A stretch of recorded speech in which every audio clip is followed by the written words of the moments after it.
Agora iremos para as explicações das atividades de história da semana. Vamos para a página 101 do livro. Lembrando que nesse capítulo estamos estudando os meios de transportes. O nome do nosso texto é Tropas e Tropeiros. Vocês já ouviram falar neles? Os tropeiros eles eram condutores de tropas. E eles se deslocavam de um lugar para o outro através de cavalos, de mulas. E eles levavam para as pessoas por onde eles passavam qualquer tipo de mercadorias. E eles passavam por aquelas estradas, principalmente as que eram mais difíceis de andar. No texto que vocês lerão com atenção e grifarão as palavras importantes, diz que no Brasil havia trajetos difíceis de andar, pois havia muitas matas e florestas e poucos caminhos abertos. Então, o meio de transporte mais utilizado nesse período, eram as tropas de mulas, que eram conduzidas pelos tropeiros. E as mercadorias que eles levavam até as pessoas que não tinham muito acesso aos meios de transportes, no texto fala que eram alimentos, tecidos, ferragens, animais e outras coisas, também transmitiam as principais notícias. Aqui nessa parte final do texto também fala que nas vilas e cidades era difícil se locomover, uma vez que as ruas, vielas e calçadas eram estreitas e irregulares. Porém, a elite, ou seja, os poderosos, os ricos, eles eram transportados assim, igual os tropeiros? Não, eles eram transportados por cadeiras de arruar. Vejam como que elas são na imagem. Com certeza quem carregavam essas pessoas eram o que? Os escravos. Então temos aqui uma imagem dos tropeiros, com legenda, uma imagem de cadeiras de arruar, que era o pessoal da elite, pessoal rico da época. Então faça a leitura com atenção, leia, faça uma leitura de imagens também e as suas legendas.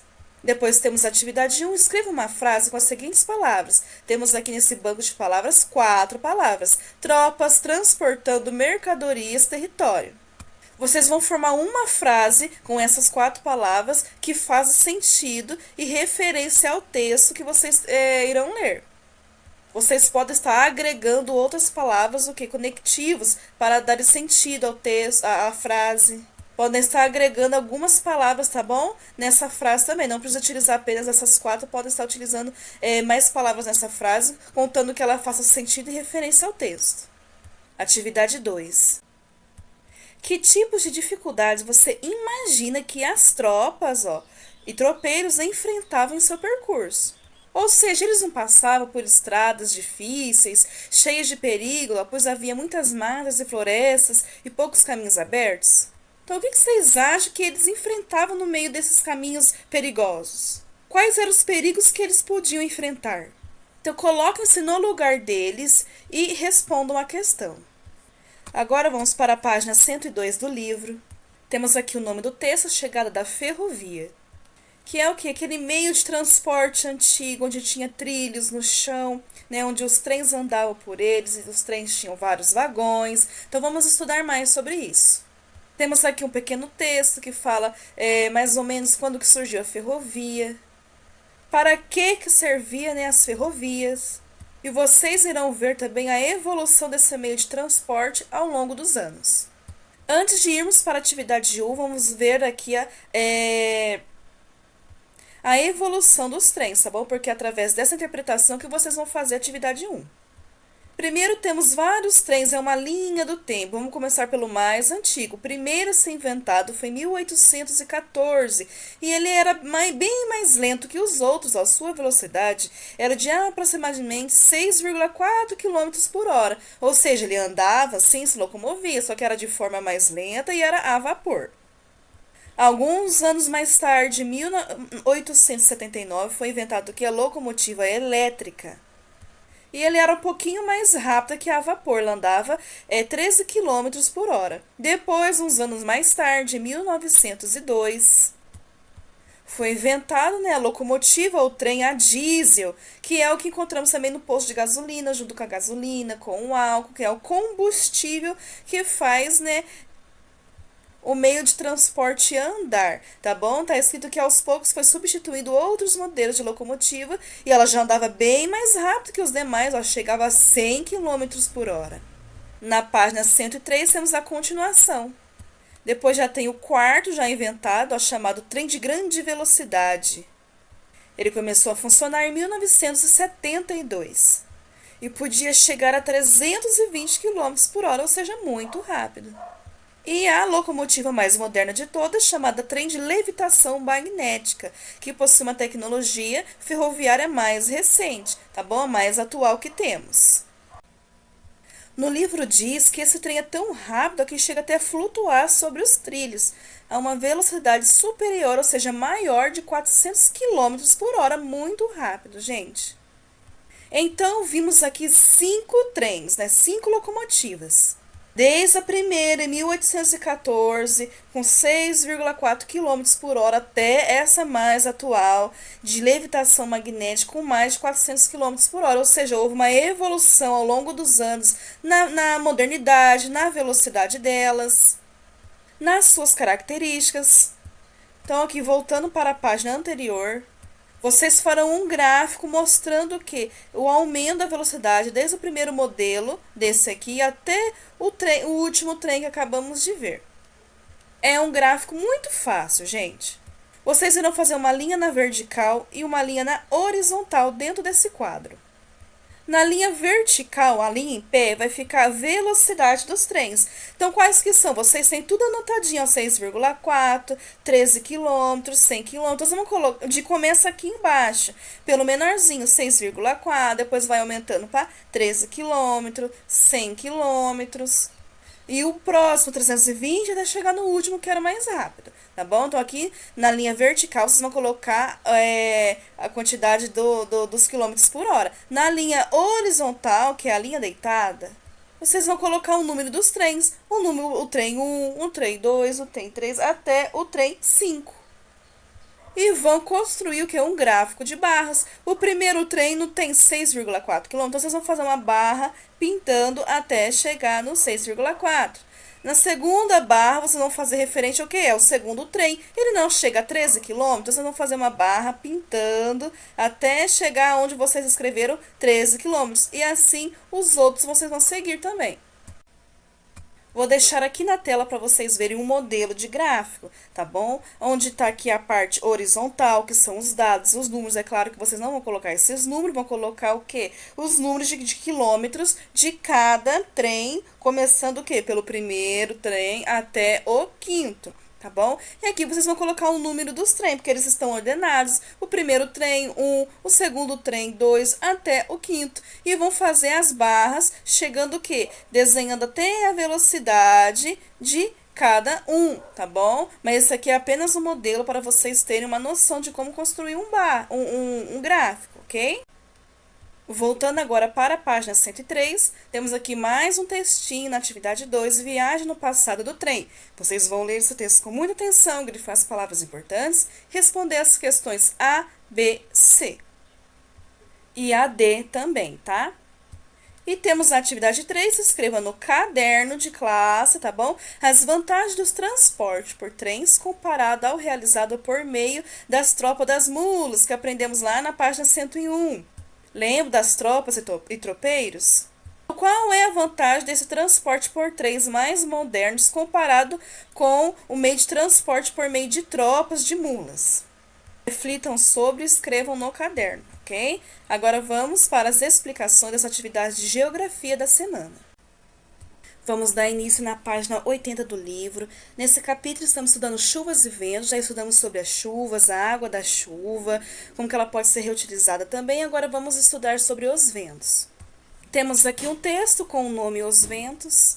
No texto fala que os ventos são o ar em movimento, que o vento ajuda, no deslocamento das nuvens, na distribuição da chuva para amenizar a sensação de calor, que existe também a diferença entre a intensidade dos ventos, os ventos mais fracos, os ventos mais fortes. No finalzinho do texto que vocês irão ler, também fala, sim, que se os ventos forem muito fortes, como uma ventania, pode provocar estragos, como a queda de árvores ou até mesmo destelhar as casas. Depois temos duas imagens de apoio mostrando sobre esses ventos mais fortes. A primeira imagem temos aqui que vocês podem ver, na legenda está escrito estragos causados por fortes ventos que atingiram Porto Alegre, no Rio Grande do Sul. Podemos ver árvores caídas nas fachadas das casas, A segunda imagem é em uma praia. Na legenda está escrito: o vento inclinou as folhas das palmeiras da praia da Lagoinha em Paraipaba, lá no Ceará. Então, esses são dois exemplos de ventos muito fortes, intensos. Depois temos uma atividade de que ela é pessoal, de que você e seus amigos gostam de brincar quando está ventando. Então, quando há a presença dos ventos, o que vocês gostam de brincar? Principalmente os meninos, eles fazem uma brincadeira assim muito comum entre eles, aproveitando o que? O vento. Então, reflitam sobre um pouquinho, que eu tenho certeza que vocês irão conseguir, tá? Vamos para a página 81, temos mais um texto aqui, o aproveitamento dos ventos. No comecinho do texto diz que a força dos ventos é uma importante fonte de energia chamada energia eólica. A energia eólica é uma energia elétrica que ela é produzida através dos ventos. Como eles captam a força dos ventos para produzir a energia elétrica através desses cataventos que vocês conseguem ver aqui na imagem. No texto fala que essa energia ela é usada para embarcações, como jangadas, pequenos barcos, veleiros. E também como fonte, de energia elétrica, que não se esgota com o uso e não contamina o ambiente. Não se esgota por quê? Porque sempre há a existência o quê? Do vento, do ar em movimento. E não polui, não agride o meio ambiente. Então aqui podemos ver na imagem esses enormes cataventos. Eles ficam em locais onde ventam bastante. Esses cataventos ficam na cidade de Camocim, lá no Ceará. Vocês podem estar pesquisando também sobre os cataventos no Google, por fotos e por vídeos. Depois da leitura, tanto de texto quanto de imagem, vocês vão fazer a atividade 2, quais são as vantagens da energia eólica, temos aqui no texto, e como ela pode ser utilizada. Na atividade 3, vocês farão uma pesquisa. Aqui está escrito, formar dois grupos, grupo 1, grupo 2. Não estamos em sala de aula, então não iremos fazer assim, tá bom? Vocês vão fazer tanto a primeira pesquisa quanto a segunda pesquisa e fazer as anotações no caderno. Então, vocês vão pesquisar o quê? Informações sobre o uso que o ser humano faz da força dos ventos, como uma das alternativas que é a energia eólica, e depois vão pesquisar informações sobre destruições provocadas pelas forças do vento, como vocês viram na página 80. Tá? Então, serão essas duas pesquisas referentes ao tema ventos. Façam as anotações das pesquisas no caderno e me enviem as fotos. Agora vamos para as explicações de ciências da semana. Dando início na página 92 do livro, temos aqui o texto: as plantas fornecem materiais e abrigo. Já aprendemos que as plantas fornecem muitas coisas importantes para os seres vivos, como alimento, oxigênio. Oferecem abrigo para os animais, pois muitos deles vivem em árvores ou utilizam as folhas, galhos para produzir seus ninhos. Então, na leitura desse texto, das imagens e suas legendas, vocês vão compreender melhor. Depois temos a página 93. Temos aqui a atividade 1 e a atividade 2. Na atividade 1, diz que Daniela estava fazendo uma pesquisa sobre as plantas no jardim da sua avó e fez essas anotações aqui que vocês estão vendo na imagem. Vocês vão ler esse textinho com atenção. Depois temos a atividade A e B. A pede para circular os seres vivos. Estamos vendo que está circulado aqui. Então, vocês vão fazer a atividade B. Que informações sobre a alimentação desses seres vivos Daniela escreveu em seu texto? Responda no caderno. Então, vocês vão escrever no caderno de acordo com o texto qual é a alimentação das aranhas, qual é a alimentação das borboletas, tá bom? Depois temos a atividade 2. Temos um texto que vai falar sobre o sabiá laranjeira, que vai falar sobre algumas informações sobre o sabiá, o que ele come, como que ele se abriga. Então, leiam com atenção o texto, observe que a imagem de apoio e a sua legenda. Depois tem 3 questões, A, B e C. A atividade A é pessoal e ela pergunta se vocês já ouviram falar ou já viram sobre o sabiá laranjeira. E como era o canto dele, vocês podem estar respondendo essas 3 perguntas no caderno de classe. Na atividade B, pergunta para quais fins o sabiá laranjeira utiliza as plantas. Vocês têm a resposta no texto. E na atividade C, pergunta por que o sabiá laranjeira é importante para algumas plantas. Temos também a resposta no texto, para vocês lerem com atenção, voltem no texto, procurem a resposta, grifem as partes importantes que vai ajudar vocês na localização delas. E assim, pessoal, finalizamos as explicações das atividades da semana. Um beijo a todos, fiquem com Deus e até a próxima aula.